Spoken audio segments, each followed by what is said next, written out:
Ok, ahí estamos en vivo. Después de un ratito de inconvenientes técnicos, estamos de vuelta en el aire. Espero que estén escuchándonos bien. Si hay una devolución por alguno de los chats, sería bastante bueno. Eh, yo había hecho un excelente resumen, Sí, creo, pero espectacular. me parece que se nos fue un poquito. Vamos a tratar de retomar el hilo de la conversación. Más o menos veníamos hablando en el plano de. Yo te había dicho hace un rato el tema del secuestro de identidad, no solamente de la persona, sino también de las luchas, ¿no? El secuestro de las palabras, de lo que tenía que ver con trabajo, con organización, con solidaridad.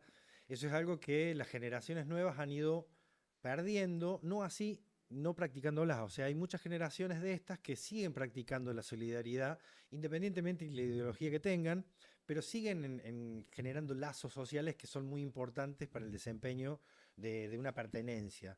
En los 90 vimos mucho esto de las tribus urbanas, diferente a lo que pasaba en la relación con la gente que vive en el interior del país, eh, pero como que en estos dos grandes lugares se vuelve a dar esa confrontación dialéctica entre campo-ciudad que no permite apropiarse de lo que te brinda el campo o lo que te brinda la ciudad.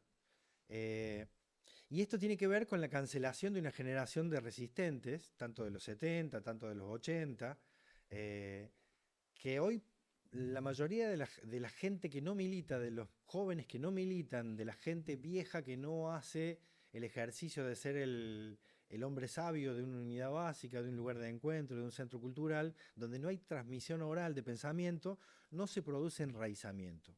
Hay como un gran problema a hacerse cargo de quién es uno, de dónde viene, cuál es su pertenencia y qué es lo que lo guía, digamos, cuáles son los escalones con lo que uno pisa para afrontar la vida para adelante, ¿no? Eh, yo te decía que había, digamos, el imperio no es boludo, nos ha sacado plusvalía de sentido desde hace muchas décadas y esto yo creo que es lo que impide hacer un encadenamiento lógico que te permita apropiarte de quién sos y de cómo representás. Y ahí entra otra de las cuestiones que para mí es un conflicto bastante importante y que tiene que ver con este problema cultural que vos decías hace un rato. O sea, cuando las representaciones no están elegidas, se produce esto de la partidocracia que no permite que haya renovación de los cargos nuevos o gente nueva que haya sido elegida para representar. Fíjate que vos creo que en otras charlas hablabas de que se perdió la representación en los sindicatos o la formación política que antes la gente que pensaba que no te hablo que sean intelectuales, sino que podía tener algún tipo de pensamiento crítico, iba a los sindicatos a dar clases de formación política o discusión política con la mayoría de la gente que elegía ser representante de sus compañeros. Es un poco como que se estableció después de los 90 y quedó totalmente sellado después del 2009 con esto de la elección intermedia, ¿no? Como que la partidocracia se cerró y ya nadie elige a sus representantes, más allá de la elección, digamos, de que te da la democracia burguesa la posibilidad de votar cada 2 años. Ahí hay un conflicto bastante interesante que yo creo que es el problema por el cual hoy la gente no acompaña a un proyecto político que declama, pero que no hace a un proyecto político que tiene las mejores intenciones y que ha tenido las mejores experiencias o casi las mejores experiencias para tratar de generar una revolución cultural en algún momento en donde empezó a devolver derechos, pero como que antes los derechos se conquistaban y eso en un punto pasó a ser como dado de arriba para abajo. Como que la gente empezó, digamos, se creyó lo de la delegación completa de la representación política. Ya no asume el rol de ser ella quien va a pelear la fábrica. Es decir, mira, yo no soy nadie, pero, como decía un viejo compañero de acá de la básica, cuando lo habían elegido en la fábrica de Peugeot como delegado, decía, yo no soy nadie, pero los compañeros que están atrás quieren que yo sea quien los represente. O sea, ese sentido que construía esa comunidad, como que se ha ido perdiendo, ¿no? Eh, estas nuevas derechas no tienen que ver con eso. Estas nuevas subdivisiones del pensamiento, estas nuevas plusvalías del pensamiento, tanto en la academia como en los sindicatos que te pueden declamar por izquierda, pero te terminan accionando neoconservador o neoliberal, ¿no tienen que ver con esto? Esta gente que está cansada de que no haya nadie que los represente y que termina siendo un loco que grita, que cambia el viva Perón carajo por viva la libertad carajo, en una libertad que solamente para unos pocos. Eh, 15 preguntas al mismo tiempo. sí, yo diría 40, no 15. A ver, ¿Te acordás? indefectiblemente, sí, indefectiblemente van a quedar cosas en el tintero y vamos a seguir, me vas a Peloteando. seguir peloteando, exactamente. Eh, pero quiero retomar donde para después conectar, digo, porque si no va a quedar medio trunco, donde se vea antes del corte técnico, que me preguntabas, bueno, pero hubo alguna renovación, algún proceso de esperanza en estas últimas décadas. Sí, claramente, y yo decía en Latinoamérica, en Europa y Estados Unidos hubo hacia los 2000 toda una serie de movimientos sociales antiglobalización durante unos años, eh, pero que Los verdes. se fumaron. Y era mucho más que los verdes, era básicamente la lucha contra la globalización, digamos, porque se había hecho, pero todo sobre bases con poca firmeza conceptual, digamos, ¿no?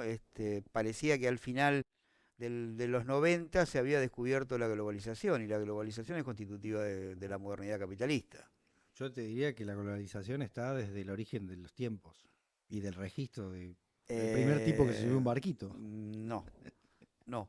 La globalización es algo que aparece, o sea, la idea de un mundo, un único mundo, aparece con la modernidad. ¿Sí? Cuando Europa occidental empieza a colonizar el resto del planeta y a imponer su modelo. Antes de eso, lo que había era varias civilizaciones en pugna entre sí, y muchas de ellas ni se conocían. Las que estaban relativamente lejos en términos de distancia territorial, por ahí ni sabían que existía la otra. Cuando empieza a haber una única civilización, que es la que estamos viendo, independientemente de esta división que existió socialismo-capitalismo, pero todo es parte de la gran modernidad, los principios fundamentales de la producción, tanto en el socialismo soviético como en el capitalismo era lo mismo, era desarrollo industrial, tecnología, la tecnología que surge con el inicio de la modernidad. Entonces, globalización empieza ahí, ¿sí? Pero bueno, con esta característica post 70-80 de pensamiento liviano y relativamente superficial, aparece como que la modernización se descubre en los años 90, digamos, ¿no? Bueno, aparece una resistencia básicamente de jóvenes, de lo que se llama movimientos sociales en los países centrales, antiglobalización, que duró un par de años y hoy no queda nada de eso. Con enfrentamientos muy terribles contra los poderes constituidos de los países centrales, movilizaciones, con muertes, con represiones feroces. ¿Sí? Hoy no queda nada de eso. Paralelo a esto aparece el zapatismo, el neozapatismo, digamos, ¿no?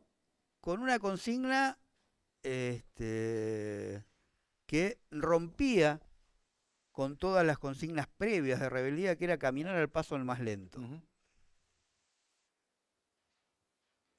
El enemigo te hace bolsa. Caminás al paso del más lento, el enemigo es más rápido y te hace bolsa. Y así fue. ¿Sí? Pero sin embargo aparece en aquellos años como el gran ícono revolucionario que renueva y que nos hace salir del fracaso de los procesos rebeldes previos. Bueno, así le fue también, digamos. Eh, ahora, y después, en términos de ya representaciones políticas y con acceso al poder, en Latinoamérica presentó una serie de gobiernos con una propuesta de revaloración de lo comunitario, de la participación política, de cierta redistribución del ingreso, el kirchnerismo en Argentina, que creo que fue el proceso más fuerte, de toda América Latina y el que se continuó más tiempo, el PT en Brasil, Correa en Ecuador, Chávez. Chávez, perdón, entonces me corrijo, Chávez fue claramente, el chavismo fue claramente el proceso más profundo y más fuerte, que hoy en día se sigue sosteniendo que lo mataron, digamos, que le inocularon el cáncer. Vos pensás lo mismo. No, es imposible corroborarlo, pero no me parece descabellado, digamos. Que justamente se ve el mismo fenómeno en Este, tantos presidentes. la verdad que con la capacidad tecnológica que existe hoy en día y con la inescrupulosidad para utilizar cualquier método, no me parece que no pueda ser factible. El proceso boliviano con el MAS, digamos. Pero bueno, lamentablemente, a ver, el imperio supo doblegarlo con cierta, hoy en día podemos decir, le costó un poquito, pero lo supo doblegar. Y por un montón de fallas internas de estos propios procesos, con errores terribles, con miedos a generar un cambio, digamos. O sea, me hace acordar a esto Miedo de del triunfo. miedo al enemigo, digamos, que se enojen. O sea, me hace acordar lo que se intenta en el último año desde el Ministerio de Economía, los acuerdos de precio. ¿Qué sé yo? Vos sos un cordero, el cordero no puede acordar con el león. Bueno, no, ahora no me comas. ¿Viste? Esperá, déjame crecer, después vemos, a ver, yo te tiro algo, consigo algo y te tiro de comer. El león te va a comer, porque no sabes otra cosa. ¿Sí? Creo que pecó, por decirlo diplomáticamente, de ingenuidad pecaron estos gobiernos y querer convencer a los grandes poderes económicos de, bueno, esperá, es posible, ustedes pueden seguir ganando y déjennos que vivamos un poquito mejor. O sea, era el enemigo y el enemigo mortal. Si no lo tratabas como tal, bueno. Ahora parece que hay un resurgimiento en algunos lugares de América Latina, digamos, pero claramente con la muerte de Chávez, claramente el chavismo era el faro iluminador. Maduro no está a la altura en lo más mínimo de lo que fue el chavismo con Chávez, lamentablemente. Eso fue un golpe durísimo, claramente, digamos, ¿no? O sea, demasiada buena suerte para el imperio que Chávez haya muerto por una enfermedad natural, digamos. Claro. Y ahí hubo un intento de reconstrucción de este sentido político y del ciudadano político en todos estos países, ¿sí? Pero que también lamentablemente duró y fue endeble como fueron estos procesos, y duró lo que duraron estos procesos. Y acá viene tu último comentario pregunta, digamos. ¿Y por qué yo digo que hay una derrota y hay un clivaje a partir de los 70, 80?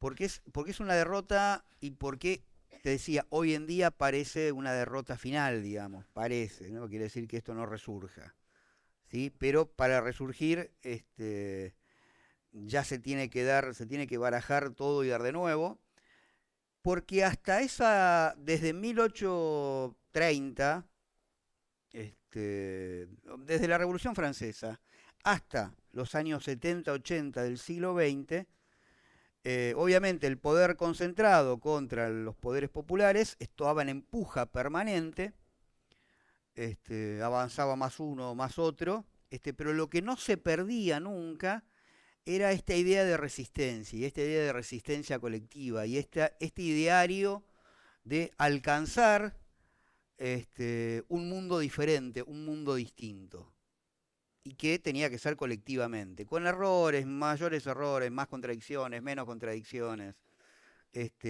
Y había un ida y vuelta permanente en un avance avanzábamos nosotros, avanzaban ellos, y así.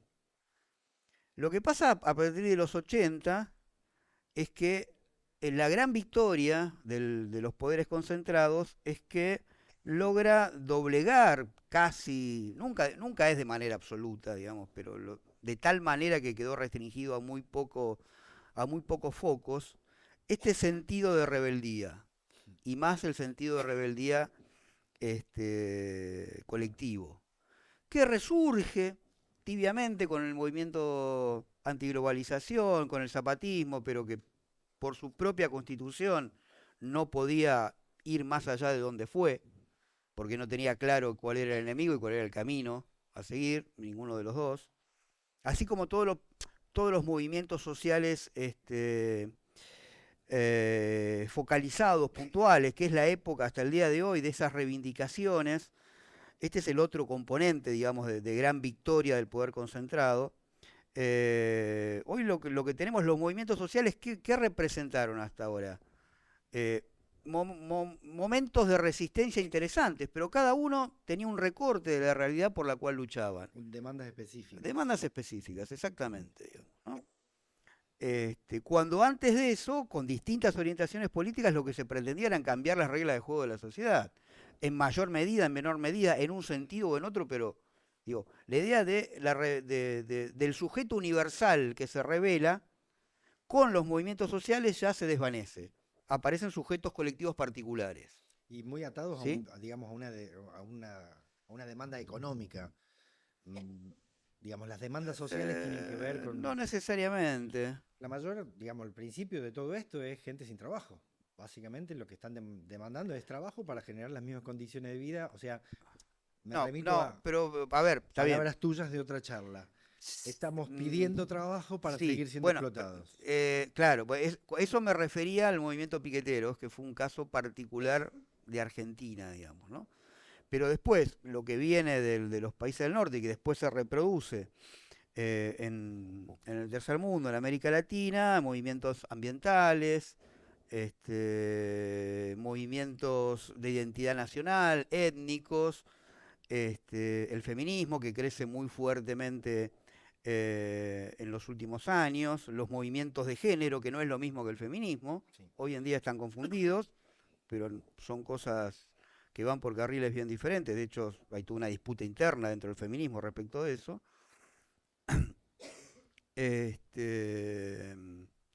Digo, yo lo llamo reclamos de minorías, Sí. aunque sean minorías, en algunos casos minorías muy masivas, digamos, ¿no? Y esa es una de las características, por un lado, lo podríamos llamar de la sociedad civil, pero después del poder político estaban estos otros procesos más progresistas, de rescate de lo nativo, de lo popular, de lo nacional, donde resurge de alguna manera este sujeto político. Digamos. El kirchnerismo fue muy sintomático al respecto, digamos. Los jóvenes involucrados, jóvenes y no tan jóvenes, pero básicamente aparecían los jóvenes que nunca lo habían estado, involucrados en reivindicaciones de tipo política. Podíamos estar de acuerdo o no con las propuestas o no las propuestas, si el kirchnerismo era o no era el modelo, ¿está? No importa eso, pero claramente esa irrupción de ciudadanos y de generaciones nuevas involucrados en el interés político colectivo, bueno, eso fue claramente una primavera, pero se desvaneció. Y creo que fue los propios líderes del movimiento quienes lo terminaron tirando abajo, vaya a saber por qué razones, digamos. ¿Cuándo ves ese quiebre?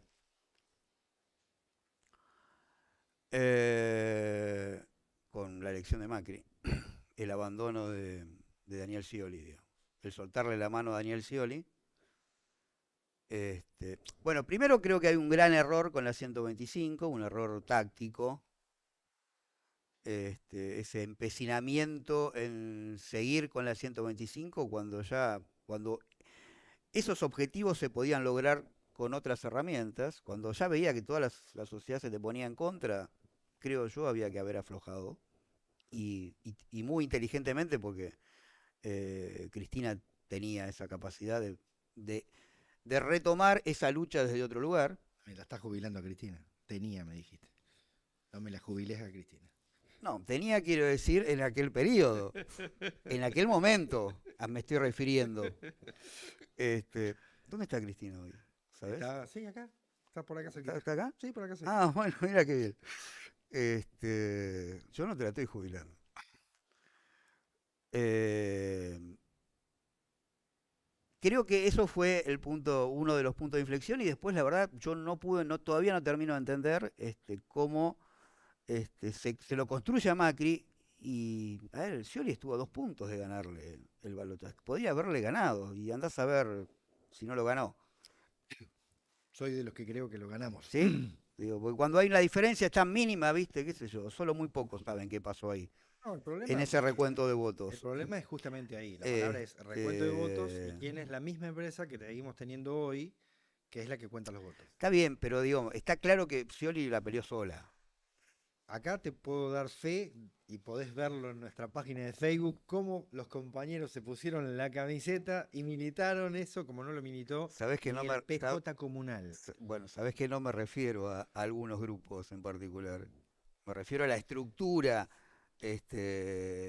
fundamental del PJ. Yo creo que, mira, No le dio todo el apoyo que necesitaba darle. pero yo ahí creo que tiene más que ver el tema de ¿Sí? los gobernadores, que es lo mismo que Bueno, pasó ahora. está bien, bueno, O ay, lo sea, que sea, está bien. la estructura para mí es la estructura del PJ que no ha ido, digamos que no ha ido acompañando el proceso que se hizo a nivel nacional con respecto lo nuevo que nos trajo, el refrescado que nos trajo el kirchnerismo, ese, ese aporte de masas juveniles entrando nuevamente a la política, porque hasta ahora esa dirección la tenían las izquierdas, hasta la llegada del kirchnerismo, la rebeldía pasaba por las organizaciones de izquierdas y por algunas organizaciones peronistas de Sí, base. Sí, pero era mínimo. chiquitas, Ah, bueno, chiquitas, universidades, centros era culturales, mínimo, digamos. resistencia cultural en los 90, Sí, digamos, el peronismo en los 90 era mala palabra, básicamente, o sea, sí, hasta que Néstor no descolgó los cuadros, no nos devolvió el peronismo a las exacto. bases. Entonces, eh, ese proceso tiene que ver con lo que pasa en la 125 y con esta cuestión de la transversalidad que Néstor construye. Yo creo que ahí digamos, hay cuestiones tácticas y estratégicas que tienen que ver con el periodo del 2003 al 2007, 2008, con asociaciones específicas de la construcción de este tercer movimiento, este querer más que poder, eh, y no haber roto nunca, después de eso, en algunas superestructuras de Palacio, esos acuerdos con lo que se fundó en el 89 con el Pacto de Olivos. Ujú. O sea, la permanencia de esos viejos carcamanes que han ido haciendo y sesgando la política, acotando la política a no lo popular, sino a las roscas de Palacio, es lo que nos han ido metiendo en un brete permanentemente. Hace unas semanas atrás hablábamos con Diego Stulwark, eh, algo que él había escrito en una nota, que él hablaba de de la generación frustrada, ¿no? La generación maravillosa, la generación ilusionada y la generación frustrada. Y la generación frustrada yo le decía, bueno, mirá que ahí también hay una categoría que es la generación cooptada, ¿no? Porque hay algo que no ha parado desde la vuelta a la democracia, que es que el sistema político va convenciendo, seduciendo, transformando a gente que empieza, la juventud radical de los 80, que eran los radicales que no bajaban las banderas y que iban a visitar a los presos políticos, hoy terminan siendo dueños de donde estaba el Tiro Federal, siendo una constructora, ¿me entendéis? Siendo más neoliberales y más fascistas, cuando eran tipos de izquierda, del radicalismo nacional y popular. O sea, esa cooptación por el dinero hacia cuadros políticos muy importantes y muy pensantes, nunca ha dejado, el enemigo nunca deja de operar en ese plano y nos viene pasando, creo que cíclicamente, ¿no? Nunca ha dejado de pasar esto. Cuando había que empoderar a la generación que era por ahí la bisagra que iba a continuar o que había sido formado por la gente de los 70, que tenía el bagaje para llevar las luchas más adelante y profundizarla, esa generación fue desplazada y vinieron jóvenes de 15 o 20 años más abajo con otras formaciones, mejores, peores, que bueno, nada, flamean muy bien un flameador y después se van a tomar una cerveza artesanal o a ver una serie en Netflix, pero territorio poco y nada. Ojo, hay cientos de jóvenes, muy jóvenes, que son los que siguen manteniendo hoy la territorialidad que le da la fuerza al cierto sector del kirchnerismo, cierto sector del peronismo o de la transversalidad dentro de la heterodoxia de fuerzas políticas e ideológicas que hay, que obviamente están bastante desilusionadas, están bastante planchadas a lo que nosotros recordamos y para lo que fuimos convocados, ¿no? Eh, yo creo que hay una sucesión de dominó que ha ido cayendo desde la 125, que hay algún quilombito con el tema de la fórmula del 2015. Para mí tendría que haber sido al revés, o sea, no hay un nombramiento de un heredero que venga del palo, o sea, para mí tendría que haber sido Zanini el candidato a presidente, que iba a ser diferente la elección. Y después nada, creo que las universidades públicas a nivel nacional están en capacidades de controlar una elección. Tenemos hoy, digamos, se produjeron muchos centros de estudio, muchos muy buenos profesionales para poder hacer esto y no dejarlo en manos de una empresa extranjera que vos no sabés cómo termina haciendo la elección, los monitoreos. O sea, ya ha habido bastante quilombo con eso, ¿no? La misma empresa en distintas partes del mundo. Entonces, como que hay un montón de cuestiones. Y después, esto que termina pasando en el 2017, esta batalla específica que se tiene en el Congreso de la Nación con los gremios y las juventudes organizadas, diciendo no queremos volver al neoliberalismo como está, haciendo revertir una ley de trabajo que venía a despojarnos de derechos.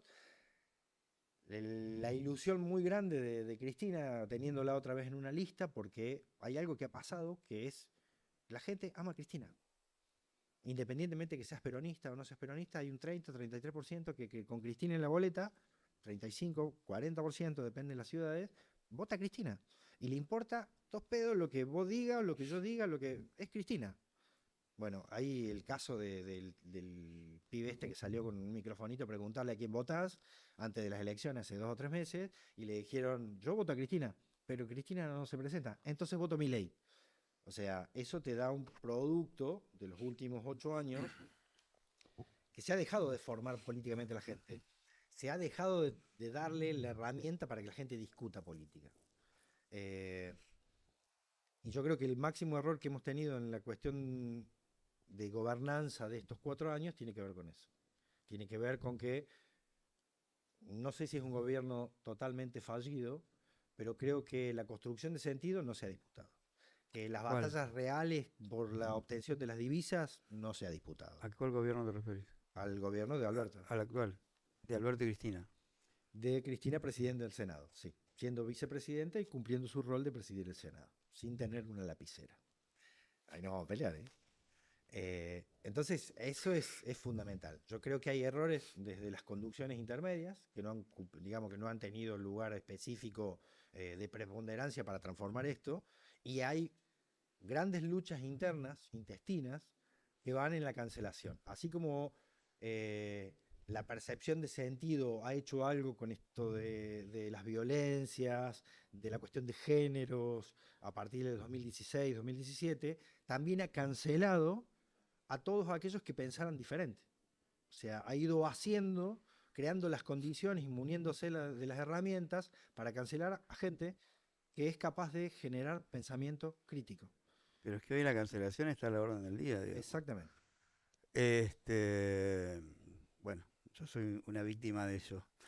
Pero antes de meterme con esto de la cancelación, de acuerdo con lo que decís, pero agregando un matiz particular, y en hilo con lo que venía diciendo antes, digo, este resurgimiento del sentido político, de la participación política ciudadana, digo, lo que tenemos que ver es que duró mientras hubo un liderazgo fuerte que lo sostuviera. Totalmente. En eso no ha cambiado la política. El tema es que hasta los 70, hasta los años 70, eso perduraba, mutaba, se transformaba. ¿sí?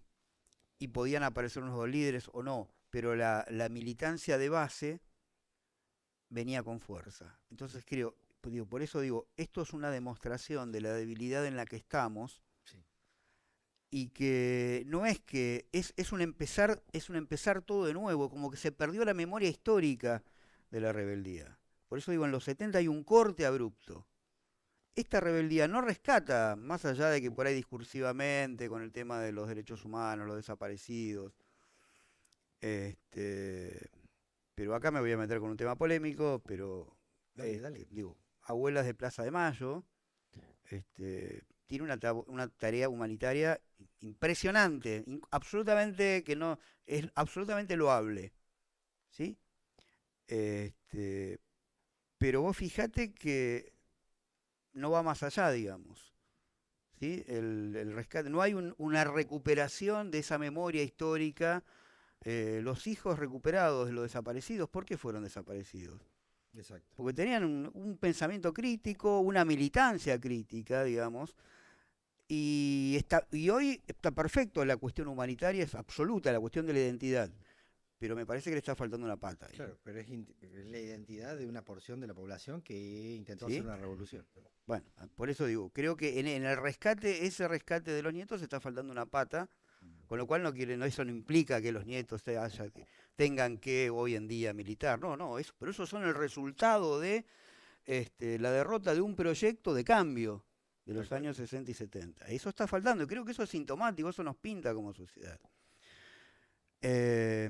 Bueno, pero y a lo que decía, digamos, esta caída de nuevo de este ciudadano participativo, colectivamente rebelde, esto muestra la debilidad en la que estamos hoy en día, eh, y que claramente, a ver, el enemigo va a hacer todo lo posible por destruirnos, eso no cabe ninguna duda, para eso está, y no nos podemos enojar, ¿sí? Por eso, ni ponernos mal, ay, mirá, qué malos que son. Es su objetivo en la vida. El tema es qué hacemos nosotros con eso, digamos. Bueno, ¿y qué te pasa cuando vos ves Este, que algunos de los de este lado se abrazan con aquellos que bueno, ahí está. no? Y cuando los que fueron líderes de todo este movimiento no sabe dónde están, este, digo, otra cosa muy sintomática, cuando a Cristina la proscriben, eh, vos decís, tanto el pueblo la quiere a Cristina, pero no salió el pueblo Sobre todo con el tema de Catilla. y encima lo frenaron. Pero Los dirigentes del peronista ahí está la hicieron trampa, todo lo posible bueno, para que no haya ninguna reacción, ahí digamos, está ¿no? la trampa de la delegación. Ahí está la trampa de quédate en casa, mejor mirá una peli. En vez de ir a la plaza, Bueno, por eso dale el digo, juego. eso para mí es el peor, el más grande síntoma o indicación de la derrota en la que venimos padeciendo de los años 70. Esta dificultad en recuperar con continuidad este ciudadano que participa individual y colectivamente de alguna clase de lucha, de rebeldía, de resistencia. Ahí yo creo que está, y por eso, ¿Vos ves las ansias de algunas direcciones intermedias o de cuadros intermedios, cuadros, entre comillas, intermedios, que tenían ganas de jubilar a Cristina?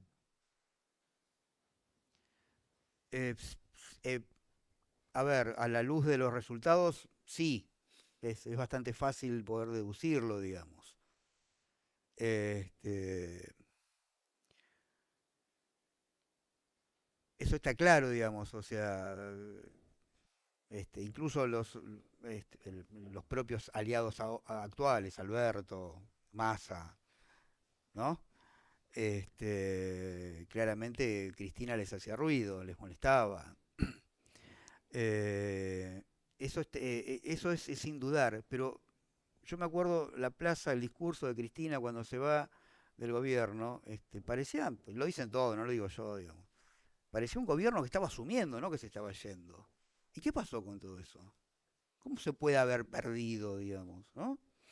Este, Con esto no me reivindico cristinista, vos sabés que no lo soy, digo, pero Sí lo sabes, pero vos no lo sabes. bueno, El perfecto, peronismo a todos les llega. perfecto, Es como el tango. perfecto. Pero claramente fueron los movimientos que intentaron pelear de alguna manera contra la opresión omnipresente cada vez más. Mm. ¿Eh? Eh, y este ciudadano absolutamente despolitizado, que contesta esto que vos decís, voy a votar a Cristina, no, pero Cristina no te presenta, entonces voy a votar a Milei. Bueno, bueno, es una consecuencia de esta derrota, digamos, esta despolitización total y absoluta. Esto que vos decís, me dedico a tomar cerveza artesanal y mirar Netflix, eso es en el caso de aquellos Que pueden. que llegan a fin de mes, Claro. digamos, ¿no?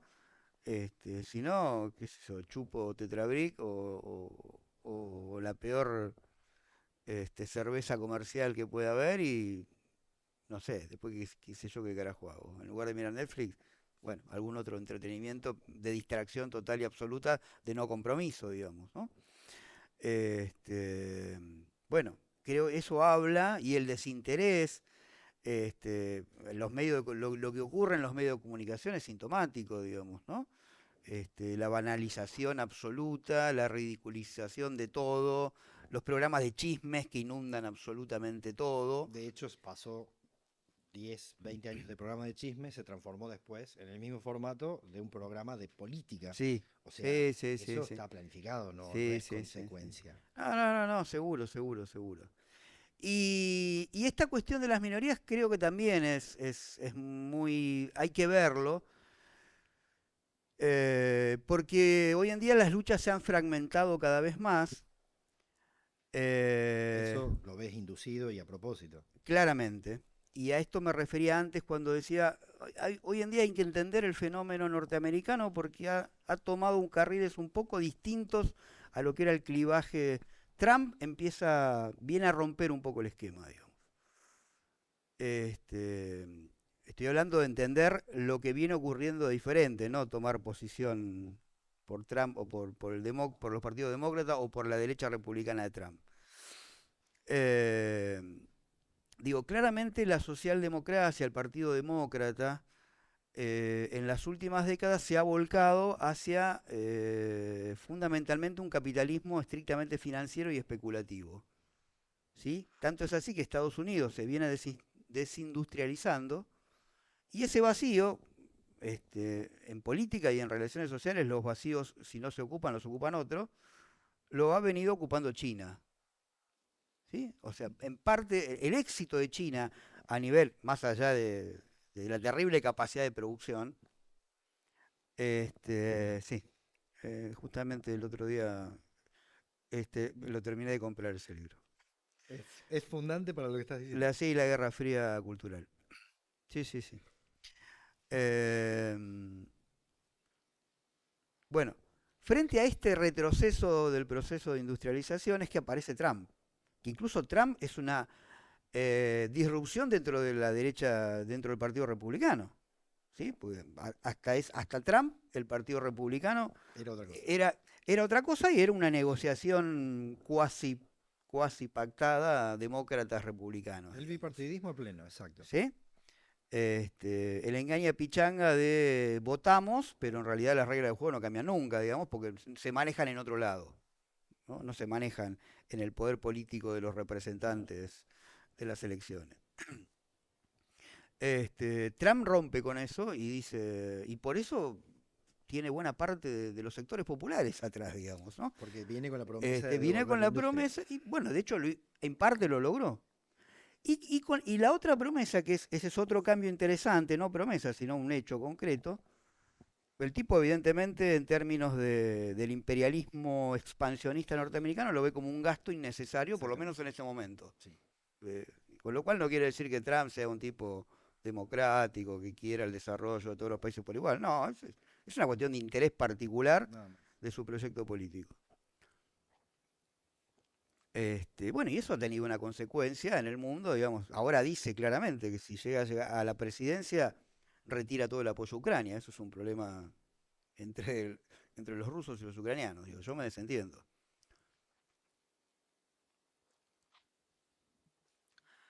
Bueno, por eso también es la persecución terrible, más allá de que no haya causas fundadas de posibles delitos, eso no lo pongo en duda. Pero a ver, ningún presidente norteamericano creo que está libre de alguna clase de delito, entonces la pregunta es, ¿por qué se la agarran con este y no se la agarran con todos los demás antes, digamos, ¿no? Este, es que el capital especulativo financiero lo ve a Trump como el gran enemigo, digamos. Son industrialistas contra financieristas. Bueno, pero eso es una nueva realidad. Mm. Y hay que entenderlos desde ese lugar, digamos, ¿no? Entonces, si repetimos la muletilla, pero a Trump, ¿por qué se lo odia? Porque se lo considera un homofóbico, un tipo que no cree en los derechos. A ver, a lo largo de la historia está lleno de gente Un poquito más profundo. que no cree en los derechos, lo cual es cierto, del lado de Trump, pero digo, ese no es el único costado a analizar, ¿sí? Pero digo, por otro lado, juntamente con esto, lo que hay es una disputa, y lo interesante, y lo terrible, lo patético, es que hoy en día, digo, hablando de la cancelación, hoy en día se ha impuesto, creo que hoy está en un cierto reflujo, esta práctica del escrache, linchamiento y cancelación, ¿no? A todo aquel que, y se lo acusa, digamos, se lo acusa en una red digital, y ya ese tipo es condenado por lo que sea, fundamentalmente por violencia de género, con lo cual también desvirtúa los verdaderos casos de violencia de género. Hay un montón de denuncias de violencia de género que han sido sobreseídos, que no hay ninguna prueba de nada. Eh, y entonces los casos que son verdaderos, clarísimos respecto de violencia de género, quedan totalmente opacados. Totalmente. ¿Sí? Al respecto. ¿Pero por qué? Porque hoy se invierte la carga de la prueba. Con solo la denuncia ya alguien es culpable. ¿Sí? Cuando históricamente, que es un principio fundamental del derecho moderno, si vos denunciás a alguien, si no tenés pruebas para comprobar que efectivamente esa persona cometió una contravención o un delito, ¿cómo lo podés condenar? Es diferente en cuanto ¿Sí?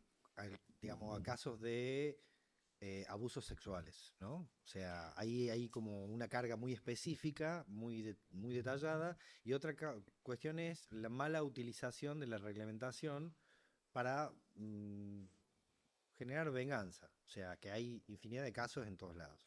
Claramente, claramente. Claro, no, más bien, o sea, si estamos hablando de violaciones, es otro tema, digamos, ¿sí? Pero como está metido todo en la misma bolsa, ese es el problema. Bueno, ahí Ahí está el hay una problema. O sea, hay una deficiencia formativa muy grande, porque realmente hay muy buenos laburos, muy buenas investigadoras en digamos, en todo el mundo, y sobre todo en Sudamérica, que tienen laburos muy importantes para poder demostrar estas cuestiones. Pero antes de irnos a ese tema, yo quiero que volvamos a no, pero espera, yo a lo que quería decir es que todas estas luchas por cuestiones particulares que hablábamos antes, la segmentación la segmentación de los problemas y por lo tanto de las luchas, es algo que viene, si vos te pones a mirar las grandes fundaciones internacionales que financian, obviamente lo van a decir muy soterradamente, pero digo, la Agenda 2030 es un claro ejemplo de por dónde debería ir. ¿Qué es? Y, a ver, son todas luchas que nacen en los años 60, 70, con la legitimidad más grande que te puedas imaginar, y que son luchas que nacen en los 60 y los 70 que le disputan a las corrientes rebeldes, básicamente asociadas a alguna variante de socialismo, esta cuestión de, bueno, no todo pasa por el modelo económico y la distribución de las riquezas, hay otros temas, son preocupaciones del primer mundo, claramente. Te van corriendo la cancha, ¿no? ¿Sí? Sí, pero a ver, lo que pasa que en los 60, 70 lo que había era un intento de diálogo o un decirle, un llamado de atención, guarda, no se trata solo de por qué, a ver, porque el modelo soviético hay un montón de problemas a nivel de libertad individual, con lo que eso no quiere decir que el modelo de libertad sea el modelo de libertad norteamericano, Bueno, ese es el problema, que muchas veces ¿no? se está midiendo con esa vara. Bueno, claro. Pero, digo, sirve claramente como llamado de atención en donde el cambio no solo se tiene que dar en términos de cómo se produce y cómo se distribuye la riqueza, sino que los parámetros de igualdad y de solidaridad se tienen que dar en un montón de otros planos. ¿Sí? Eso lo teníamos con un montón de contradicciones en los 60 y los 70. El problema es que después los poderes pensantes del lado del imperio tomaron esas luchas, le quitaron toda eh, porción de rebeldía asociada con la totalidad La edulcoraron. y las particularizaron y las fueron particularizando cada vez más. Y de hecho los financiamientos de la Open Society de Soros está totalmente volcada a este tipo de reivindicaciones. No solamente eso, sino todas las ¿Sí? ONG vinculadas al Departamento de Estado para que Exactamente. quieras. Sí, O sea, exactamente, para digamos. construir una casita de ¿Sí? madera, diría Eve Donafini cuando le pusieron una casita de pino encastrado en un palito arriba, al lado de la Ronda de las Madres. Dijo, esto, nada, esto es lo que quieren. Estas son las casas que quieren para ustedes, ¿no? Estas no son las casas que queremos son otras. Feminismos, economía, fundaciones que hacen investigación, medicina, la penetración en las universidades para quedarse con las patentes que producen las universidades. Exactamente. O sea, O es sea, bastante grande. sí, sí, toda la movida New Age, toda la movida esta del cuidado personal, La dieta de... las dietas, el veganismo cuando está promovido, todo el mundo cada uno tiene derecho a comer lo que tiene ganas, digamos. ¿Sí? Eso no me cabe ninguna duda.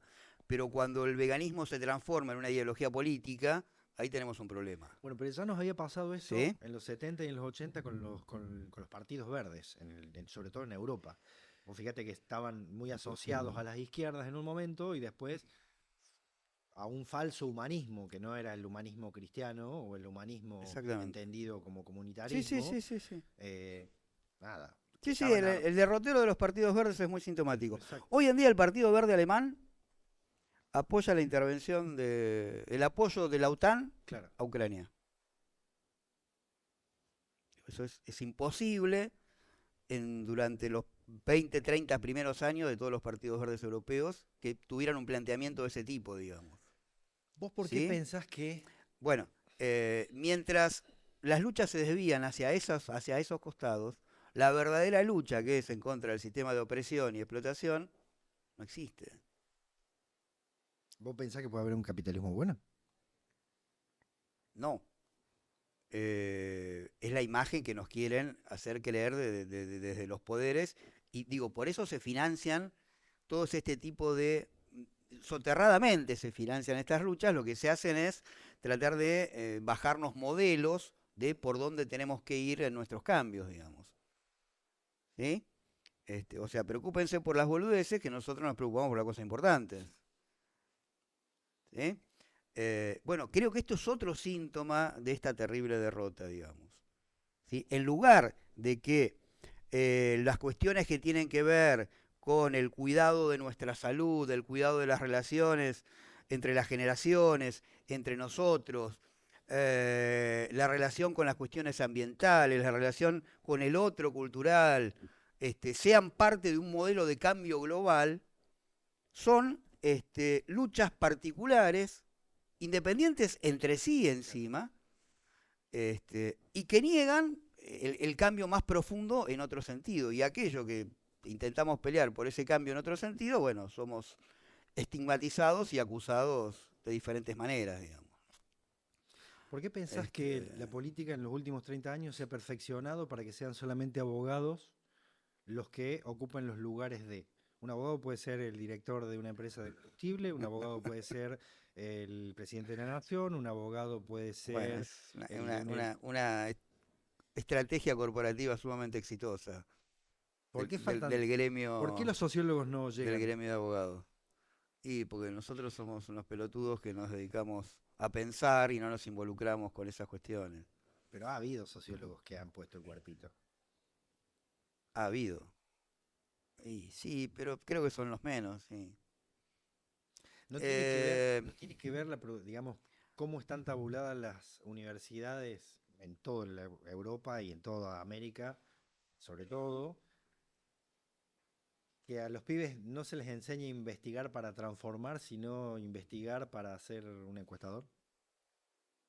Bueno, es lo que te decía al principio de todo. Mm.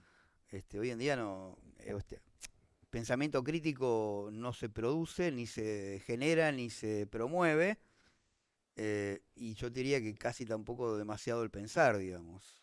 Son repetir fórmulas, repetir conocimiento, autores sueltos, esto que vos dijiste, yo había visto estos autores, pero nunca de este lugar, porque en realidad lo que se hace es, bueno, fulanito dijo tal cosa, sultanito dijo tal cosa, menganito dijo tal otra cosa, pero no se busca y no se enseña mayoritariamente de dónde viene, cuáles son los fundamentos de dónde viene cada uno de esos pensares, los puntos en común y antagonistas entre ellos, y la relación con la historia de la filosofía moderna, digamos.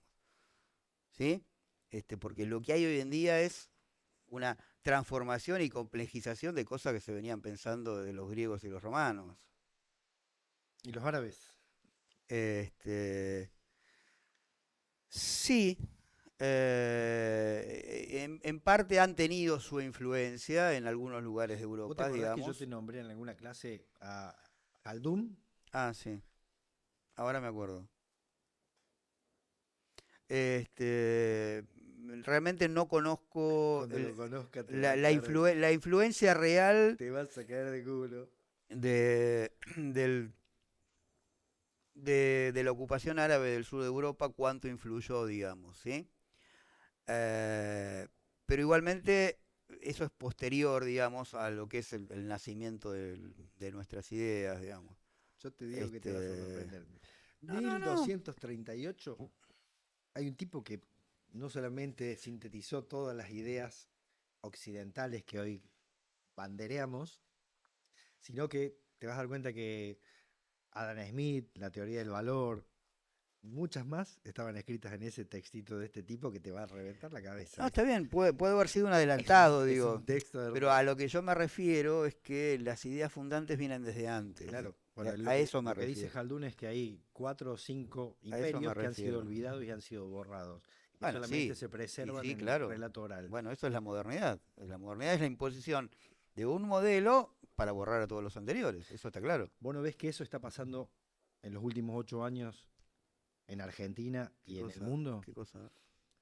Como que hay un nuevo nacimiento, digamos, como que el imperialismo que nosotros conocemos, o sea, ya nadie habla son muy pocos, no quiero ser malo con esto, son muy pocos los que vuelven a hablar de el imperialismo como enemigo de la humanidad, Sí. como el capitalismo que es el mal mayor que no va a generar las condiciones para que todos tengamos condiciones materiales de subsistencia. Solamente para unos pocos y que cumplan ciertos requisitos o ciertas leyes de obediencia. Eh, Vos no ves que a partir de esto que vos nombrabas hace un rato, Vox, esta oleada de derecha muy tuneada, que viene, digamos que son muy, con un discurso muy de los 30 de la Segunda Guerra Mundial, muy de escuelas europeas después radicadas en Estados Unidos. Vos no ves que hay un tufo de eso traído a la actualidad y que va ejerciendo en 2 minutos o 30 segundos una pregnancia específica dentro de la gente que no tiene voluntad de lectura, de pensamiento crítico, y que es rápidamente impactable. O sea que la gente da por cierto algo que vio y lo replica. Y lo replica casi en los mismos formatos. Esto no va influyendo en los cuadros directivos de la política que tiene que ver con la política electiva, los que representan la democracia burguesa, los que ocupan los cargos en las estructuras tanto de palacio como de las estructuras partidarias. ¿Eso no lo ves también en los partidos de izquierda? Eh, a ver, esta derecha extrema de hoy en día es una consecuencia, yo te diría, esperable de el retiro de un pensamiento crítico y de una movilización ciudadana crítica que resista, digamos. Si no aparecía antes porque tenía un freno, y en términos éticos incluso.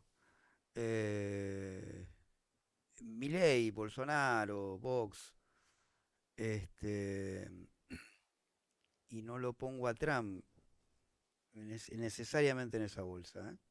Yo creo que Milei se referencia más en el Partido Demócrata que en Trump. Eh, representan los idearios liberales en el sentido más descarnado y desnudo posible, sin tener que poner intermediarios digeribles para que no parezcan terribles a la mayoría de la población. ¿Sí?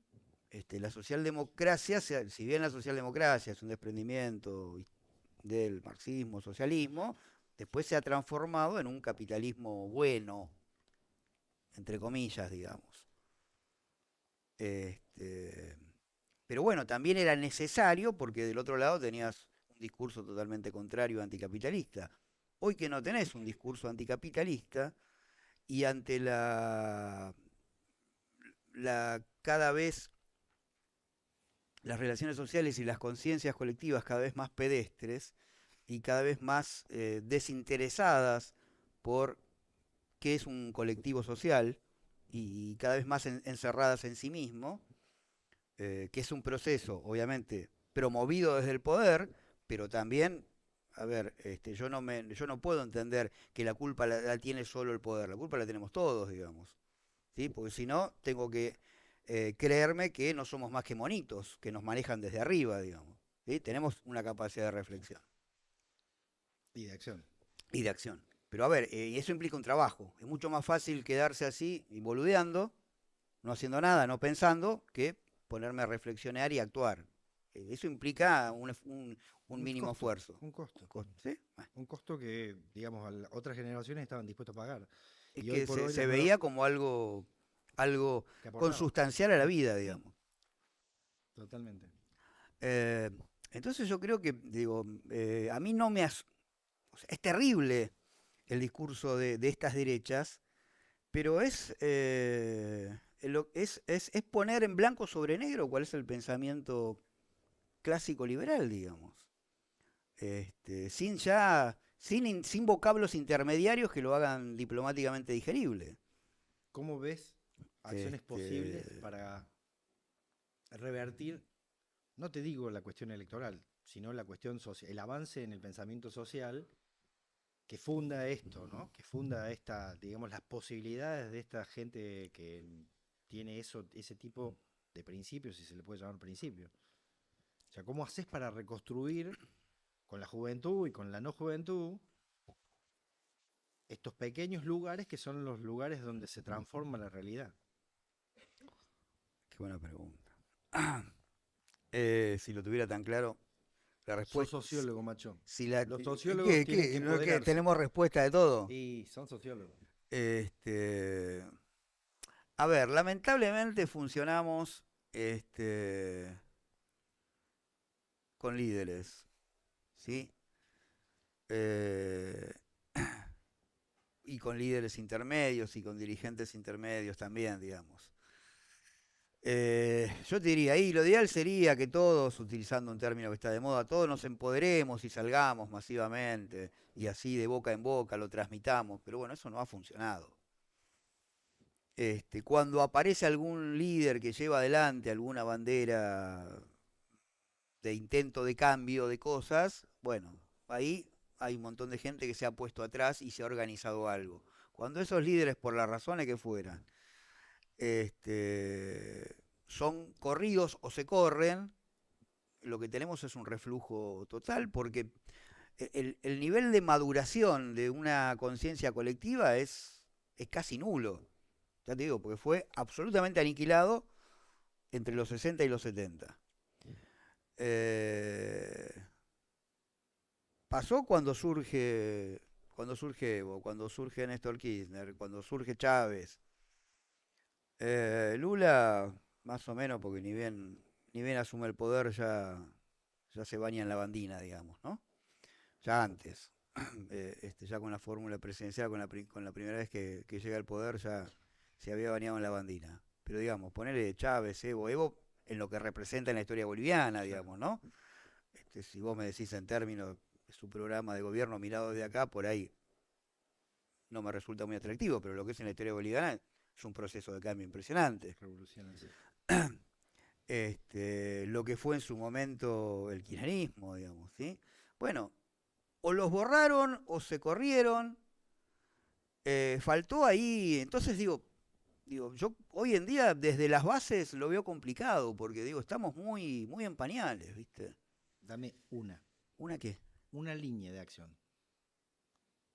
Y la que yo creo es empezar a juntarnos aquello que más o menos, más allá de las diferencias, las diferencias más específicas, digo, bueno, pero esto lo he intentado desde hace tiempo y después no resulta, ¿viste? Cada uno, hey, no, pero bueno, yo mañana no puedo porque tal cosa, pasado no puedo porque tal otra. Hay un nivel de desmovilización muy grande, muy grande. La línea de acción es empezar a juntarnos, todos aquellos que vemos a un enemigo común, más allá de las diferencias. Claro. ¿Sí? Y empezar a organizar acciones de formación y acciones concretas. ¿Sí? Yo creo que la tarea es básicamente de formación hoy en día. Por ejemplo, mi mujer es docente en la provincia de Buenos Aires, jubilada, ¿no? Ya. Este, Cada vez que los docentes de las escuelas públicas de la provincia de Buenos Aires hacían paro, yo le decía a ellos y a los amigos y amigas de ella, lo único que están haciendo es, hoy en día, una cosa era hacer paro en los 60 y 70, pero en los 90, en los 2000, 2010, hacer paro en las escuelas públicas, lo único que logran es, primero, favorecen al poder que nos quiere dominar porque dejan de formar a los pibes, cuanto menos formados, más fácil de dominar somos. Y segundo, con el nivel de conciencia de los padres, lo único que generan es que los padres los odien cada vez más. ¿Por qué? Por ejemplo, no se organizan, lo debería hacer el sindicato, Claro. obviamente. ¿Por qué ese día no organiza un día de formación, un día de discusión? Una clase abierta afuera. Sí, pero que inviten a los padres, algunos padres irán, otros no irán. Bueno, nosotros estamos así por esto, por esto, por esto y por esto. Arcor, La Serenísima, Bunge y Borns, etcétera, etcétera, etcétera, estos políticos, estos otros, la Agenda 2030, el Partido Demócrata, bueno, nos imponen este y este modelo. La deuda externa es esto y esto. Por eso es lo que estamos así. Nosotros estamos peleando por nuestros salarios, de la misma manera que ustedes seguramente están peleando por vuestros ingresos, o quisieran, o deberían estar peleando, o están puteando por vuestros ingresos, por ahí no están peleando, o están tratando de pichulearla, ¿sí? Trabajar en Rappi o en lo que sea, en una changa o en lo que sea. O sea, son todas cosas que ¿no ven que nos pasan a todos más o menos cosas parecidas? ¿Es casualidad? No. ¿Por qué? Hay alguien que se está llevando la torta. Digo, ¿por qué no se hacen? Yo lo mismo decía en la universidad. Cuando había paros universitarios, bueno, en Quilmes nunca se hacen paros, digamos, ¿no? Pero cuando gobernó Macri, ahí sí, el sindicato era, por primera vez, el sindicato, Tomó acción. el sindicato docente tomó acción, digamos, ¿no? Exactamente. Y yo la verdad que tenía charla con los pibes. Eso de quedarme en mi casa o estar ahí, qué sé yo, yendo a una marcha, qué sé yo, y que los pibes se vayan a su casa, y después vuelvo a la semana siguiente y doy clase como si nada, no sirve para nada. Digo, hoy en día es fundamental, es indispensable eso, porque yo lo veo en los alumnos, digamos, el nivel de formación política, pero básica, de entender quiénes son los actores que están ahí dando vuelta, quiénes son los que no aparecen, qué resortes manejan, qué no manejan, qué mecanismos nos imponen para que las reglas de juego sean así. ¿Cómo puede ser que cada cosa que un gobierno quiere hacer tiene que tener el permiso del Fondo Monetario Internacional? O sea, ¿cómo puede ser que eso no sea un motivo de rebelión ciudadana? Pues no se comprende. Claro, porque no se entiende. O sea, nadie admitiría que vos en tu casa, en tu familia, venga alguien de afuera, venga el jefe del barrio, el líder del barrio, a decirte, oh, a ver, vos podés gastar en esto, podés gastar en esto otro. No, en esto no podés gastar. ¿Viste? Bueno, o sea, son cosas que no se pueden concebir y no se puede concebir como no haya Con que, una reacción frente a eso. no, Y los aparte hay que gobiernos, analizarlo. y a ver, y el gobierno peronista actual, la verdad que no solo que ha hecho un arreglo pésimo con el fondo, sino que además esto debería estar diciéndolo. Son Este, pocos los dirigentes que dicen que esto no funciona y que hay que dejar de pagar la deuda, básicamente, hasta arreglar las formas de. a ver, porque nos dice, no, porque si dejas de pagar se te cierran acá, se te cierran allá. Digo, peor que esto. Este, está claro que vos, no es que de un día para el otro, yo no te pago más, chao. No, tenés que armarte una estrategia previa y hoy en día existe. Hoy en día, y con la incorporación a los BRICS, vos fijate que nos metieron de prepo, a pesar de que Cafiero y Alberto no querían. No fueron. Sí, pero Cafiero dijo, no, ¿para qué vamos a ir si no nos van a incorporar en esta vuelta? Digo, fue la última payasada y la peor del gobierno de Alberto, la verdad que, o sea, y pasó desapercibido, digamos, ese detalle. Y todos los medios de comunicación, pero gobierno, todos contentos por el BRIC, pero la verdad que, ¿por qué no? ¿Cómo estamos ahí? No estamos ahí a pesar nuestro, a pesar de nuestro gobierno, por suerte. Gracias a los chinos, a los rusos, a Brasil, no sé. Bueno, esa es una oportunidad inmejorable de cambiar las reglas de juego a nivel de las relaciones internacionales. Digo, porque eso demuestra además claramente, con las incorporaciones de los países que han incorporado, se manejan en el BRICS, se maneja entre el 40 y el 50% de la producción y comercialización de hidrocarburos de todo el mundo, y más o menos un por... 7 de los 9 productores mundiales están Claro, dentro de los BRICS. claro, bueno. Y en términos de relaciones comerciales también, la pucha. No es joda esto Sí, no es joda esto de los BRICS, ¿eh? están los principales.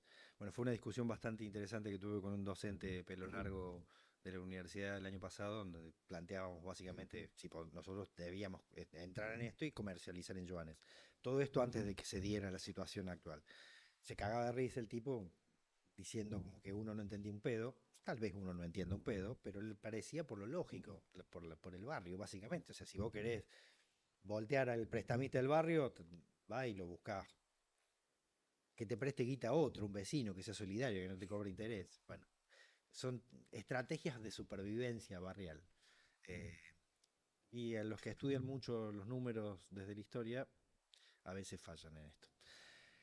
Decime algunos libros que creas que son fundamentales para la lectura hoy, para entender este contexto del que hablaba Cristina. Pucha. No vengo leyendo mucho sobre, sobre la situación actual. Me Pero no es informo. coyuntural, ¿eh? O sea, yo creo que esta situación No, no, coyuntural no, tiene está que ver bien. con viejos vectores de fuerza que han ido llevándonos a esto. O sea, acá vos nombraste una planificación de los 80, de los gobiernos centrales, de una disolución del segundo mundo, de una concentración de poder y de construcción de sentido, que fueron impulsando a esta baja participación, a esta baja emancipación desde lo comunitario. Eh, bueno, creo que hay que leer a Fukuyama en sus tesis sobre la posmodernidad. Para entenderlo al revés, decís vos. No, para entender en dónde estamos, no para entenderlo al revés. ¿Vos crees que hoy está vigente? Absolutamente, Ujú. absolutamente. Eh, tenemos que estudiar la Agenda 2030. Tenemos que mirar los planes de la Fundación de Soros, la Open Society. Eh, no te estoy tirando libros, porque la verdad que últimamente no vengo leyendo libros sobre esta cuestión. Es como que, bueno, Estas son las líneas. lo voy haciendo, digamos, a partir del análisis de la realidad. Este, de- a ver, Harvey, el geógrafo marxista, tira algunas puntas respecto eh, de cuestiones vinculadas a lo territorial, económico y la posmodernidad. Después hay una serie de autores que quedaron opacados por Harvey, el tema, la cuestión de acumulación por desposesión, que se hizo famosa por Harvey, en realidad lo trabajaron una serie de autores previos, que yo lo rescaté en la revista que fundé y que dirigía, que es la revista Teomay, en dos números, en el 25 y el 26, que hablaban de la persistencia de la acumulación primitiva y los nuevos cercamientos, ¿sí? Que es la acumulación por desposesión es una muletilla publicitaria exitosa, pero es un concepto que en sí mismo es redundante. Para que haya acumulación capitalista tiene que haber desposesión, digo, por eso, o sea, ¿sí? Los términos más, creo que yo, más precisos es esto de la persistencia de la acumulación primitiva. ¿Qué quiere decir esto?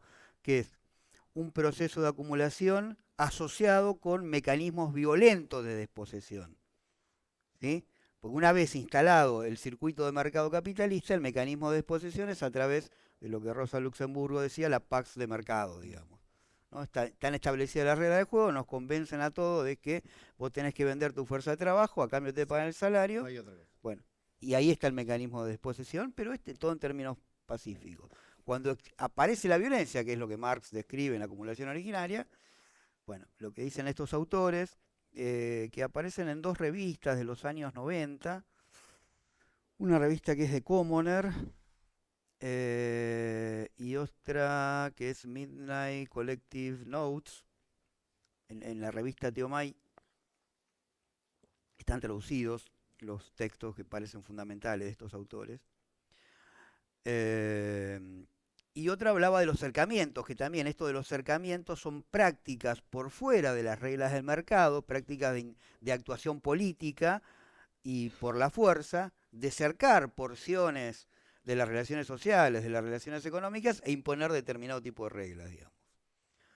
¿No? Clusters. Sí. Esto me parece, digo, o sea, lo que están llamando la atención es sobre nuevas, renovadas formas que, según el marxismo más tradicional, parecían que se habían terminado con el origen del capitalismo y en realidad no, digamos. Nos ayuda a ver un poco los mecanismos de explotación que persisten en los países del tercer mundo, emergentes, subdesarrollados, llámalo como quieras.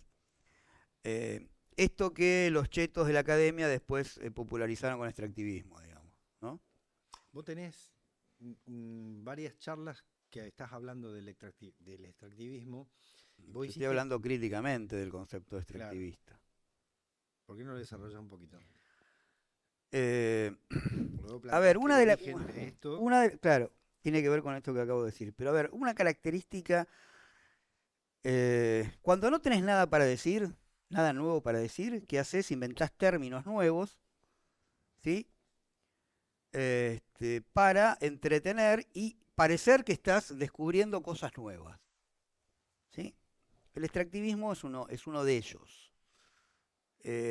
Todos los que hablan del extractivismo o la teoría decolonial, que eso es terrible, la teoría decolonial, en términos de, es claramente la Agenda 2030, Partido Demócrata, entreténganse CELAC, con reconocer las chucherías CELAC. latinoamericanas, ¿sí? Mientras nosotros los seguimos explotando. Hablen con términos quechuas, mientras nosotros los seguimos haciendo mierda, digamos. Digo, que no tiene nada que ver con la lucha del pueblo quechua por su identidad, ¿sí?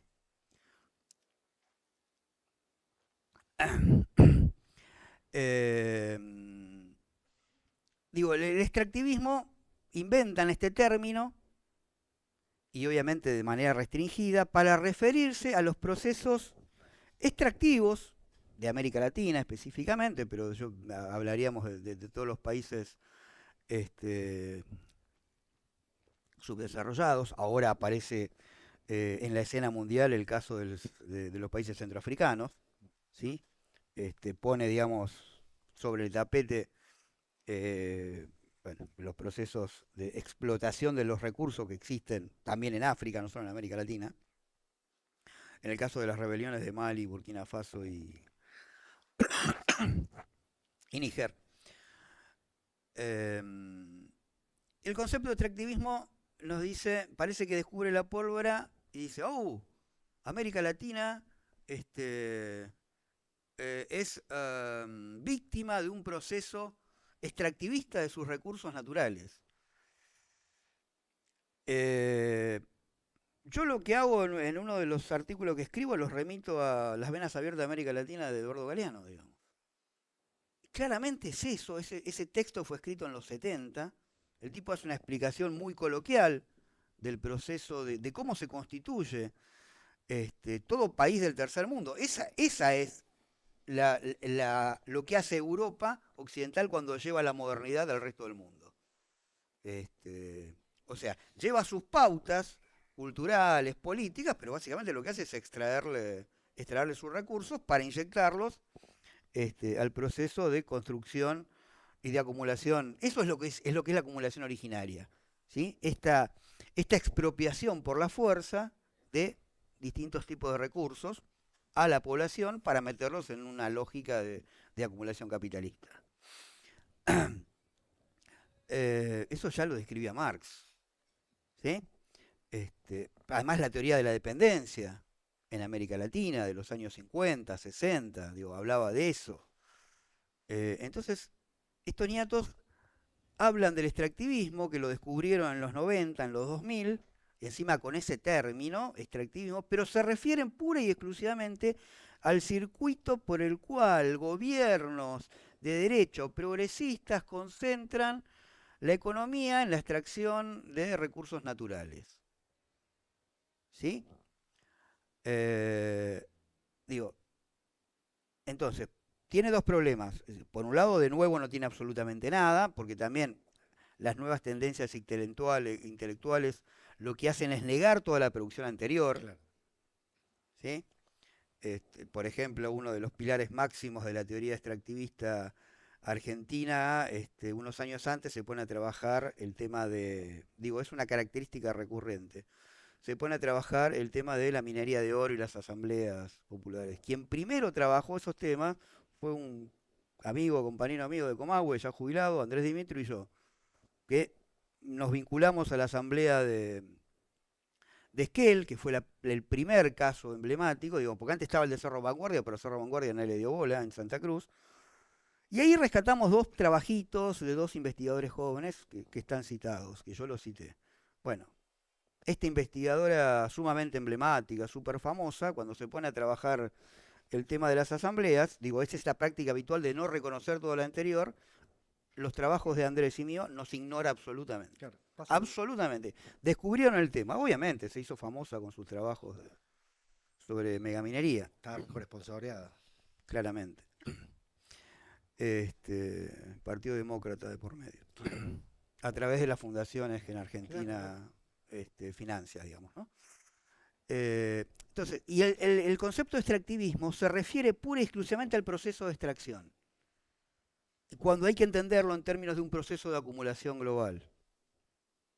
¿Sí? Esto no se entiende si no es en relaciones de dependencia, en la cual los países del tercer mundo somos básicamente oferentes de recursos naturales, salvo un periodo determinado en que se dio en América Latina de sustitución de importaciones. Qué bueno ese periodo. ¿Sí? Pero que vos sabés que nace con los conservadores en los años 30. Por supuesto. Bien. Gracias a los soviéticos que vinieron a industrializar nuestro petróleo, cosa que no lo sabe mucha gente. Sí, exactamente. Bien. Sí, bueno, y eso se aniquiló, digamos. Totalmente. ¿No? Bueno, pero salvo esos periodos, pero básicamente América Latina siempre fue desde las minas de Potosí, que empieza describiendo claramente, magistralmente Galeano en ese libro, digamos. Yo no soy un enamorado de Galeano en general, pero ese libro me parece espectacular. Bueno, todos los extractivistas ese libro de Galeano lo ignoran de manera absoluta, pero Galeano explica cómo es todo el proceso Claro, porque no de es académico. o sea, claro, porque la extracción de recursos es solo una parte de, ¿sí? Entonces mi crítica al extractivismo es esto, digamos, es un oportunismo académico, intelectual, que lamentablemente lo pusieron de moda. Y a ver, cuando yo decía que hay un ciudadano despolitizado, en el mundo académico intelectual hay un ciudadano desintelectualizado, Claro. que no le interesa nada de lo que se produjo antes de Bourdieu. ¿Sí? Parece que el descubrimiento de lo social empieza con Bourdieu, a lo sumo con Foucault, pero ya fue olvidado Foucault. ¿Y Simmel? ¿Y Tonis? ¿Quién lo conoce? Claro. Encima Bourdieu un indeciso, digamos, de la teoría, digamos, ¿no? Un tipo que aparece como crítico, pero en realidad es Cuando hablas de Agenda 2030, ¿a qué te referís? es una agenda de buenas intenciones, decidida, creada por Naciones Unidas, que se refiere a este capitalismo bonachón, de las buenas relaciones entre los vecinos, del cuidado del medio ambiente, del cuidado de las diferencias éticas, étnicas, de género, etcétera, y etcétera, que son todas muy buenas intenciones, ¿sí?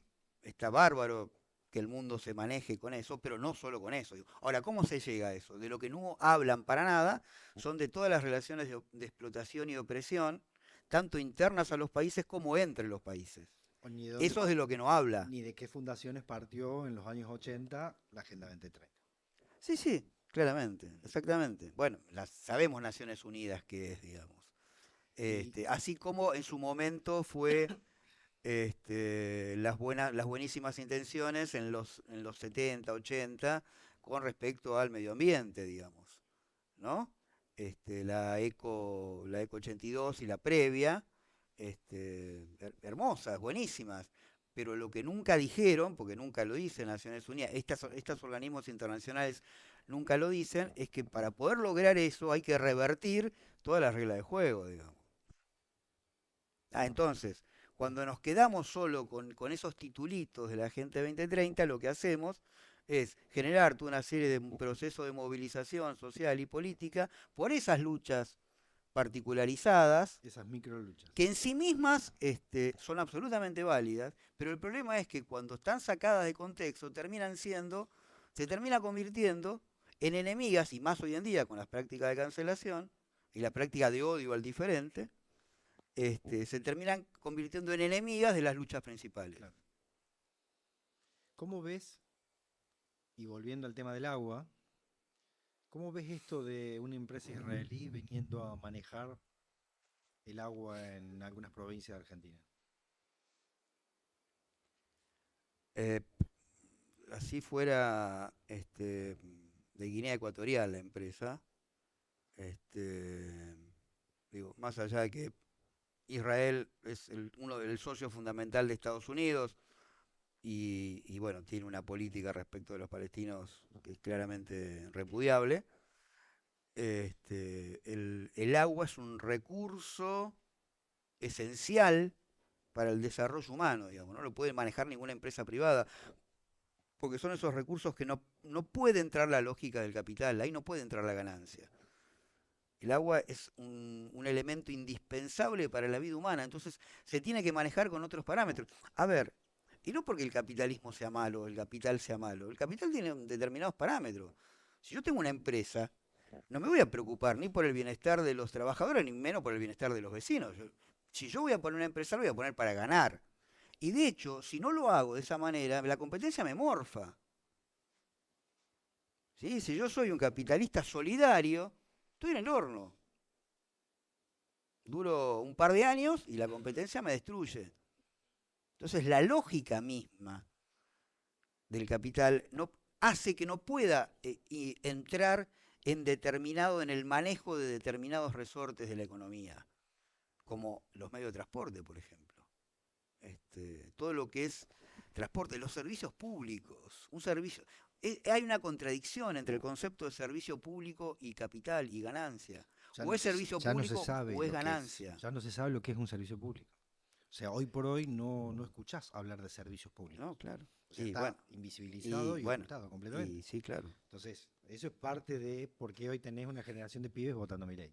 Sí. O sea, pendejos que no han sido formados en educación cívica en sus años tempranos de primaria o secundaria, que después llegan siendo... Lo que pasa es que Milei, como vienen diciendo muchos, Milei representa la rebeldía, digamos. Entonces, bueno, alguien que no entiende qué tipo de rebeldía es la que está representando Milei, bueno, quiero ser rebelde y bueno, es el único que tengo rebelde. Si incluso la izquierda, digo, el trotskismo también se ha transformado de una izquierda roja en una izquierda arcoíris. Entonces, bueno, va a representar el interés de determinados sectores nada más la izquierda trotskista hoy en día. Y los está representando de maravillas, pero solo de determinados sectores. No está representando los intereses de todos los oprimidos. Ese es el problema. Me quedo con esta charla, digamos, con tu propuesta de seguirnos juntando y seguir hablando y seguir llegando a trabajar por un objetivo en común. O sea, creo que esos espacios son fundamentales para la batalla que viene. La batalla que viene, me parece que está en juego la vida, ¿no? Pero ahora más claro que nunca. Y no tiene que ver con las derechas o los nacionales y populares. Tiene que ver con una concepción de para todos todo, volviendo a los zapatistas, o para pocos todo. Si no se empieza a poner la vida como eje de discusión, es muy difícil plantear un programa de rebeldía, un programa de propuestas específicas y revolucionarias. Si no se recupera la palabra trabajo, solidaridad, revolución y, como dice nuestra Constitución, la posibilidad de rebelarse ante un opresor, creo que vamos a estar complicados. Y eso es lo que la gente más grande, con más experiencia en la vida, que ya le han pasado por lo menos estas 4 décadas de democracia, tiene un poco, para mí, la obligación de brindar esto que acabas de hacer vos con nosotros, de darnos tu experiencia de vida, tu recorrida dentro de una institución como la universidad, y sobre todo la bondad y la generosidad que tenés para seguir tratando de dar elementos que abran cabezas, ¿no? Que haya pensamiento propio para formar pensamiento colectivo. Lo que vos quieras para cerrar. Sí, tomo la invitación, claramente, esto me entusiasma, no hay demasiados lugares y demasiados canales donde llevarlo adelante. La universidad hoy en día es una institución de represión, fundamentalmente, y te quiero contar mínimamente la persecución laboral ideológica de la que soy víctima y objeto por parte de las autoridades de la Universidad Nacional de Quilmes, la voy a hacer corta, digamos, pero básicamente vienen corriéndome de lugares que tienen que ver con el desarrollo territorial. Hay un determinado grupito que quiere manejar todo ese tema. El ex rector Alejandro Villar, Carlos Fidel, su socio, y me terminan inventando hace 2 años un sumario de qué tema, para que hoy en día tenga éxito y prospere, de qué tema se te ocurre que puede ser, de violencia de género, a partir de 2 becarias y un becario, de los cuales yo dejé ser su director, y a partir de ahí empezaron a acusarme por todos lados, y en donde en todos lados le decían, Galafasi no tiene obligación de ser el director de nadie, la relación director de beca y becario es una relación absolutamente voluntaria. Así como el becario la puede interrumpir y cambiar de director cuando quiere, el director la puede interrumpir y cambiar y dejar de ser director cuando le parezca. Fueron a distintos directivos de la universidad, fueron a CONICET, fueron a ATE CONICET. Yo me iba enterando porque me iban contando por todos lados. Bueno, hasta que después de 6, 7 meses, a alguien se le ocurre decir, métanla por violencia de género, por el programa de género. Básicamente, ¿qué me denuncian? Que yo los expulsé del programa de investigación y que les negué el acceso al subsidio. denuncias absolutamente falsas, y que yo las demostré, están los documentos de la universidad que demuestran que eso es mentira. Que la sumariante y el jefe de la sumariante, Werkman y Analía Barrios, se negaron a reconocer sistemáticamente cada vez que yo presenté esa prueba. ¿Sí? Y lo más llamativo es que cuando me instruyen el sumario, me corren la supuesta denuncia, esa denuncia falsa tenía que ver con el programa de investigación. Nada más que en el programa de investigación. ¿Qué hace Alejandro Villar cuando me instruye el sumario? Me instruye el sumario y dice, bueno, y te corremos de la dirección de la maestría. ¿Maestría en qué? En desarrollo territorial. Antes me habían corrido de la dirección del Centro de Desarrollo Territorial, después me corren de la dirección de la Maestría de Desarrollo Territorial. ¿Vos decís que querían tus lugares, tus vacantes? No sé, pero digamos, para mí 2 más 2 es 4. Primero me corren del Centro de Desarrollo Territorial. Me instruyen un sumario que no tiene nada que ver con la maestría y me corren de la dirección de la maestría. ¿Quién había fundado ese centro y esa maestría? No, ese centro había sido fundado, no sé, pero hace muchos años que estaba. Antes de que yo sea director, había sido director Carlos Fidel. La maestría sí la fundé yo. Y yo peleé para que se haga, me obligaron a hacerlo en conjunto con otra universidad que tuvo un montón de problemas, no funcionó eso en conjunto con otra universidad, por razones clásicas, por razones obvias, digamos. Cada universidad tenía un interés y una lógica diferente y era muy difícil trabajar de manera mancomunada, digamos. Encima, son carreras virtuales, con lo cual es más complicado todo, digamos, en algún sentido. Bueno, yo me fui vinculando con distintas asociaciones que trabajan y fui descubriendo que esto de la denuncia falsa sobre estos temas es mucho más habitual de lo que uno se cree. Y uno de los motivos fundamentales es justamente para correr a alguien por una discusión laboral o de relaciones de poder, digamos. ¿Sí? ¿Y cómo continúa esto hoy?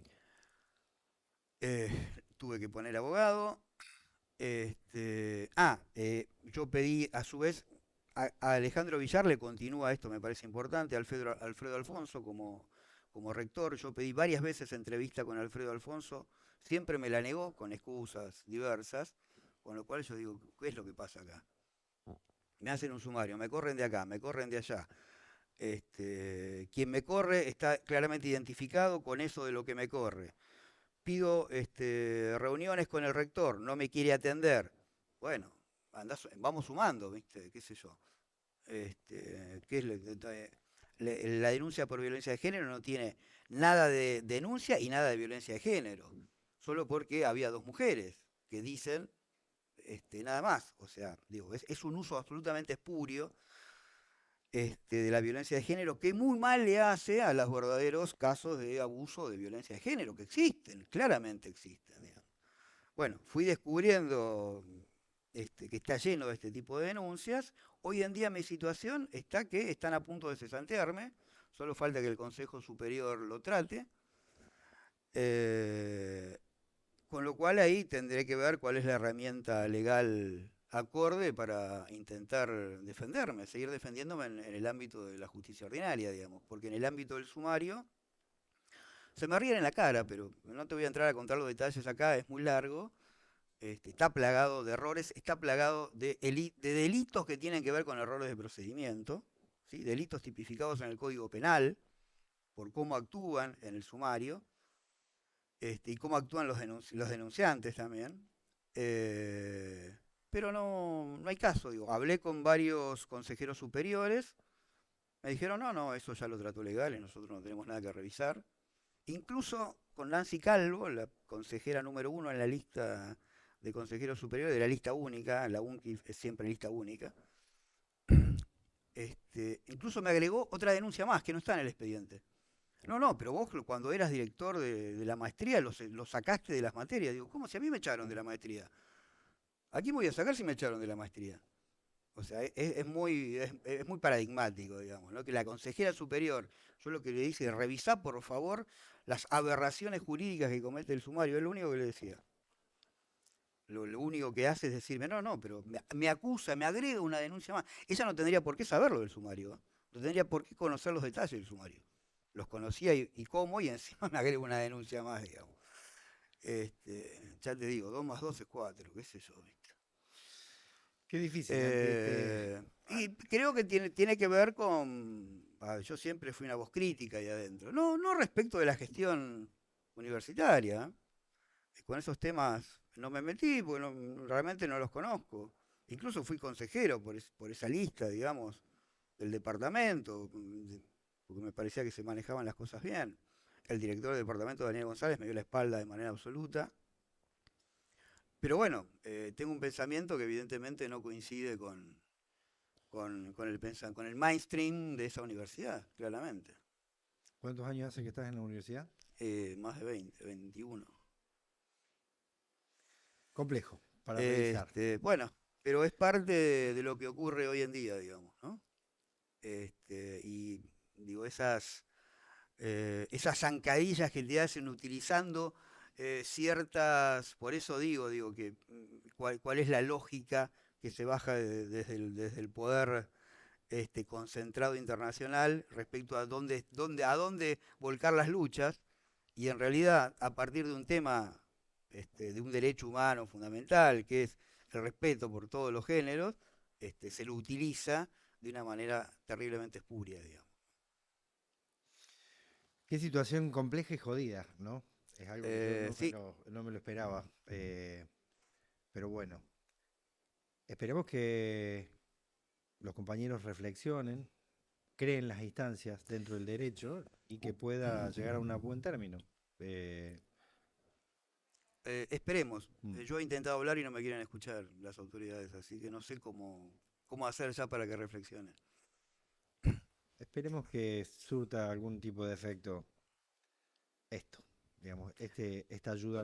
Por suerte estoy teniendo una gran solidaridad de buena parte de la academia. Mis compañeros han elaborado una declaración que está masivamente apoyada por un montón de académicos argentinos, latinoamericanos e incluso europeos.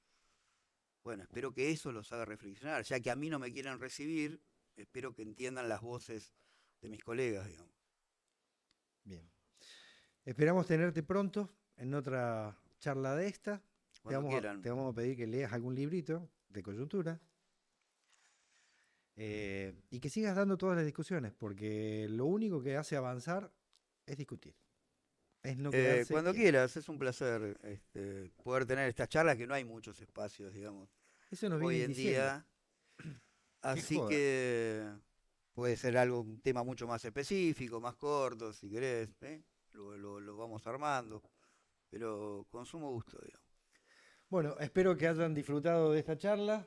Nos veremos en las próximas semanas con otra sorpresa, otro invitado que nos ayuda a pensar, con pensamiento crítico siempre desde el campo nacional y popular y desde todas las expresiones que representan a la gente que quiere transformar la realidad.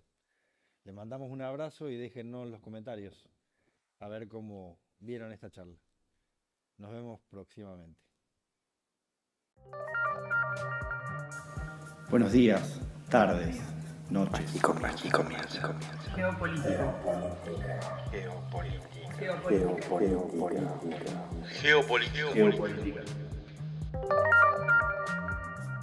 Aquí comienza.